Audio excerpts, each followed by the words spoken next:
Hi friends, welcome to Shameeskitchen Kitchen. എല്ലാവർക്കും സുഖാണല്ലോ. ഇന്നത്തെ നമ്മുടെ സ്പെഷ്യൽ എന്ന് പറയുന്നത് വളരെ രുചികരമായിട്ട് നല്ല പെർഫെക്റ്റ് ആയിട്ടുള്ള തൈര് സാദം എങ്ങനെ തയ്യാറാക്കി എടുക്കാമെന്നാണ് കേട്ടോ. അപ്പോൾ ഇതിന്റെ ഡീറ്റെയിൽസ് ഒന്നും മിസ് ആകാതിരിക്കാൻ വേണ്ടിയിട്ട് എല്ലാവരും ഒന്ന് സ്കിപ്പ് ചെയ്യാതെ കണ്ടേക്കണം. കൂടെ തന്നെ ഈ വീഡിയോ ഒന്ന് ലൈക്ക് ചെയ്യാനും നമ്മുടെ ഷമീസ് കിച്ചൻ ചാനൽ ഇതുവരെയും സബ്സ്ക്രൈബ് ചെയ്യാത്തവരാണെന്നുണ്ടെങ്കിൽ പ്ലീസ് ഒന്ന് സബ്സ്ക്രൈബ് കൂടി ചെയ്തേക്കണേ. ആ തൊട്ടിട്ട് കാണുന്ന ബെല്ലൈക്കനിൽ ഓള് മറക്കാതെ ഒന്ന് പ്രസ് ചെയ്തേക്കണം കേട്ടോ.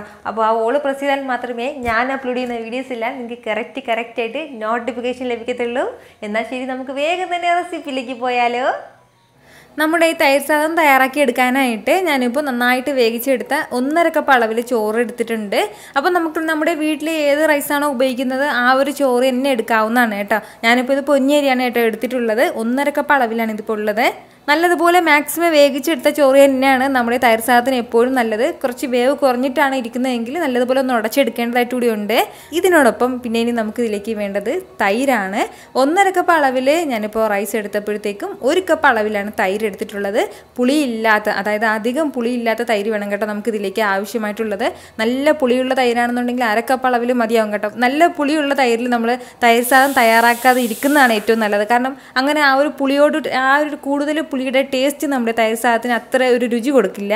അപ്പോൾ അതിൻ്റെ പേരിൽ പുളി നല്ലതുപോലെ കുറഞ്ഞ തൈര് എപ്പോഴും പ്രത്യേകം എടുക്കാൻ വേണ്ടി ശ്രദ്ധിച്ചേക്കണം. ഇതിനോടൊപ്പം പിന്നെ നമുക്ക് ഇതിലേക്ക് വേണ്ടത് ആവശ്യമായിട്ടുള്ള ഉപ്പും കൂടിയാണ്. അതായത് ചോറിൽ ഉപ്പിട്ടാണ് വേവിച്ചിട്ടുള്ളതെങ്കിൽ അതിനനുസരിച്ചിട്ട് വേണം നമ്മൾ ഇതിലേക്ക് ഉപ്പ് ചേർക്കാനായിട്ട്. ഞാനിപ്പോൾ ഈ ഒരു അളവിൽ ചേർത്തിട്ടുണ്ട്. ഇനി നമുക്ക് വേണ്ടത് നന്നായിട്ട് ഇതെല്ലാം കൂടി ഒന്ന് മിക്സ് ചെയ്തെടുക്കാം. നല്ലതുപോലെ ഒന്ന് ഉടച്ചെടുക്കേണ്ടതായിട്ടുണ്ട്. നമ്മുടെ ചോറെല്ലാം ഒന്ന് നന്നായിട്ട് ഇനി ഒന്ന് ഉടച്ചെടുക്കാം. ഞാനിപ്പോൾ ഈ ഒരു രീതിക്ക് നന്നായിട്ട് ഇതെല്ലാം കൂടി നമ്മുടെ ചോറും തൈരും ഒക്കെ ഒന്ന് മിക്സ് ചെയ്ത് യോജിപ്പിച്ചെടുത്തിട്ടുണ്ട്. അപ്പോൾ കുറച്ച് കട്ടിയെ കൂടുതലായിട്ടാണ് എനിക്ക് തോന്നിയിട്ടുള്ളത്. അപ്പോൾ അതിൻ്റെ പേരിൽ കുറച്ച് ലൂസാക്കാൻ വേണ്ടിയിട്ട് ഒരല്പം മോരും വെള്ളം ഇതിലേക്ക് ചേർക്കുകയാണ്. അപ്പോൾ ഒരുപാട് തീരെ കട്ടിയായിട്ടും വേണ്ട, തീരെ ലൂസായിട്ടും വേണ്ട, ആ ഒരു കൺസിസ്റ്റൻസിക്ക് വേണം കേട്ടോ നമ്മളിതിലേക്ക് തൈരും മോരും വെള്ളമൊക്കെ ചേർക്കാനായിട്ട്. നമ്മുടെ തൈര് സാദത്തിൻ്റെ ആ ഒരു പെർഫെക്റ്റ് കൺസിസ്റ്റൻസി എന്ന് പറയുന്നത് ഇങ്ങനെയാണ് കേട്ടോ. ഈ ഒരു രീതിക്ക് വേണം ഇരിക്കാനായിട്ട്. ഒരുപാട് കട്ടിയായിട്ടും പാടില്ല, ഒരുപാട് ലൂസായിട്ടും പാടില്ല, അതുപോലെ തന്നെ ചോറ് വേകാതിരിക്കാനും പാടില്ല. നല്ലതുപോലെ ചോറൊക്കെ ഒന്ന് ഉടച്ച് വേണം എടുക്കാനായിട്ട്. അപ്പോൾ ഇതുപോലെ ഈ ഒരു സമയത്ത് ഉപ്പൊക്കെ ഒന്ന് ടേസ്റ്റ് ചെയ്ത് നോക്കിയിട്ട് ഇനി നമുക്കിതിലേക്ക് മെയിനായിട്ടുള്ള നമ്മുടെ താളിപ്പും കൂടി ഒന്ന് ഇതിലേക്ക് ചേർത്ത് കൊടുക്കാം. താളിച്ചെടുക്കാനായിട്ട് ഞാനിപ്പോൾ ഒരു ചെറിയൊരു കടായി ഒന്ന് അടുപ്പത്തേക്ക് വെച്ചിട്ടുണ്ട്. ഇതിലേക്ക് നമുക്ക് 1.5 ടേബിൾ സ്പൂൺ അളവിൽ നെയ്യ് ചേർത്ത് കൊടുക്കാം. എപ്പോഴും നമ്മൾ തൈര് സാദം തയ്യാറാക്കുന്നത് നെയ്യിലായിരിക്കണം കേട്ടോ. നെയ്യിലാണ് അതിൻ്റെ കറക്റ്റ് പെർഫെക്റ്റ് ടേസ്റ്റ് നമുക്ക് കിട്ടുന്നത്. നെയ്യ് ഒന്ന് ചൂടായി വരുന്ന സമയം പിന്നെ ഇനി നമുക്കിതിലേക്ക് ഒരു 1/2 ടീസ്പൂൺ അളവിൽ കടുക് ചേർത്ത് കൊടുക്കാം. കടുകൊന്ന് പൊട്ടി തുടങ്ങുമ്പോഴത്തേക്കും പിന്നെ ഒരു 1/2 ടീസ്പൂൺ അളവിൽ മുഴുവൻ ഉഴുന്നും 1/2 ടീസ്പൂൺ അളവിൽ പരിപ്പും എടുത്തിട്ടുണ്ട്. അതും കൂടിയാണ്, കടലപ്പരിപ്പാണ് എടുത്തിട്ടുള്ളത്. ഇത് രണ്ടും കൂടി ചെറിയ രീതിയിലൊന്ന് വറുത്ത് കൊടുക്കുകയാണ്. നമ്മുടെ ഉഴുന്നിൻ്റെ കളറൊക്കെ ലൈറ്റായിട്ടൊന്ന് മാറി വരട്ടെ. ഉഴുന്നിൻ്റെ കളർ ഒന്ന് മാറി തുടങ്ങുമ്പോഴത്തേക്കും ഒരു 1/4 ടീസ്പൂൺ അളവിൽ ചെറിയ ജീരകം നമുക്കിതിലേക്ക് ചേർക്കാം. അതുപോലെ തന്നെ ചെറിയൊരു പീസ് അളവിൽ ഇഞ്ചി ഒന്ന് ചെറുതായിട്ടൊന്ന് അരിഞ്ഞെടുത്തിട്ടുണ്ട്, അതുകൂടി ചേർക്കുകയാണ്. കൂടെ തന്നെ ഒരു 2 ചെറിയ പച്ചമുളകൊന്ന് ചെറുതായിട്ടൊന്ന് വട്ടത്തിൽ അരിഞ്ഞെടുത്തിട്ടുണ്ട്, അതും കൂടി. ഇത് രണ്ടും കൂടി ചേർത്തിട്ട് ഒന്ന് വഴറ്റി കൊടുക്കുകയാണ്. നമ്മുടെ ഇഞ്ചിയും പച്ചമുളകൊക്കെ നല്ലതുപോലെ ഒന്ന് മുരിഞ്ഞു കഴിഞ്ഞാൽ പിന്നെ ഇതിലേക്ക് നമുക്ക് വറ്റൽമുളക് ചേർക്കാം. ഒരു 3 വറ്റൽമുളക് ചേർത്തിട്ടുണ്ട്. കൂടെ തന്നെ ഒരു പിഞ്ചളവിൽ കായപ്പൊടിയും കൂടി. ഒരുപാട് കായപ്പൊടിയുടെ ആവശ്യമില്ല നമുക്ക്. അതുപോലെ തന്നെ കറിവേപ്പിലയും കൂടി ചേർത്ത് കൊടുക്കുകയാണ്. കറിവേപ്പിലയും ചേർത്ത് കൊടുത്തിട്ട് ഒന്ന് വഴറ്റി കൊടുക്കാം. ഇനി നമുക്ക് ഫ്ലെയിം ഒന്ന് ഓഫ് ചെയ്ത് കൊടുക്കാവുന്നതാണ്. ഈ ചൂടോടുകൂടി തന്നെ നമ്മുടെ ഈ താളിപ്പ് നമ്മുടെ തൈര് സാദത്തിലേക്ക് ചേർക്കാവുന്നതാണ്. നമ്മുടെ ഈ താളിച്ചതും ചേർത്ത് കൊടുത്തിട്ട് നല്ലതുപോലെ തന്നെ ഇതെല്ലാം കൂടി ഒന്ന് ഇളക്കി യോജിപ്പിച്ച് കൊടുക്കാം.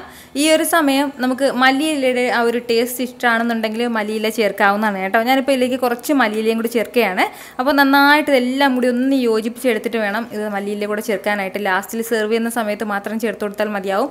ചിലർക്കെങ്കിലും മല്ലിയിലയുടെ ആ ഒരു പച്ച ടേസ്റ്റ് ഇഷ്ടമില്ലാത്തവരുണ്ടാവും. അങ്ങനെയുള്ളവർക്ക് നമുക്കത് സ്കിപ്പ് ചെയ്യാം കേട്ടോ. ഇതിലേക്ക് ചേർക്കേണ്ട ആവശ്യമില്ല.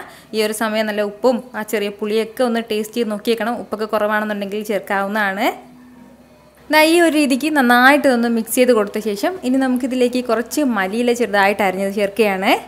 അതുപോലെ തന്നെ കുറച്ച് അനാറും കൂടി, അതായത് നമ്മൾ മാതളത്തിൻ്റെ ആ ഒരു സീഡും കൂടി കേട്ടോ. അപ്പോൾ അത് നമ്മുടെ ഇഷ്ടത്തിനനുസരിച്ചിട്ട് കൂടുതൽ വേണമെന്നുണ്ടെങ്കിൽ കൂടുതൽ ചേർക്കാം, അല്ലാന്നുണ്ടെങ്കിൽ കുറച്ച് നമ്മളൊരു ഡെക്കറേഷന് വേണ്ടി മാത്രമേ ഇത് ചേർക്കുന്നുള്ളൂ.